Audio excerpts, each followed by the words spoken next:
So வணக்கம் ma'am, உங்கள் பேர், நீங்கள் எந்த ஊர்லேருந்து வரீங்க? என்னோடய பேர் தாரணி, நான் வந்து தருமபுரியிலேருந்து வரேன் மேம். ஸோ என்ன தொழில் பண்ணுறீங்க, எதுக்காக இந்த அவார்டு வாங்குறீங்க? மேம் நான் ஒரு மேடை பேச்சாளர், அதுக்காக இந்த அவார்டு வாங்க போகிறேன். ஓகே, இந்த தங்க தமிழ் இந்த அவார்டு வாங்குறத பற்றி எப்படி ஃபீல் பண்ணுறீங்க?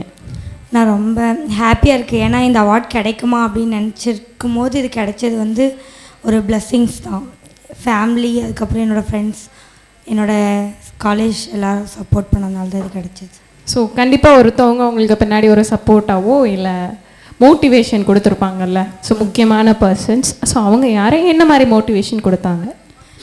என்னோடய ஃபேமிலி வந்து எனக்கு ஒரு பெரிய சப்போர்ட்டாக இருக்காங்க. ஏன்னா நான் வெளியிலலாம் ட்ராவல் பண்ணிகிட்டே இருக்கேன் இப்போது ஸ்பீச் காம்படிஷனுக்காக. அப்படி இருக்கும்போது என் ஃபேமிலி, அப்புறம் என்னோடய ஃப்ரெண்ட்ஸ், என்னோடய காலேஜ் வந்து எனக்கு ஒரு ரொம்ப சப்போர்ட் பண்ணுவாங்க. ஓகே மேம், நன்றி. இந்த மாதிரி நிறைய விருதுகள் வாங்க என்னுடைய மனமார்ந்த வாழ்த்துக்கள். Thank you ma'am. தேங்க்யூ தங்க தமிழ்.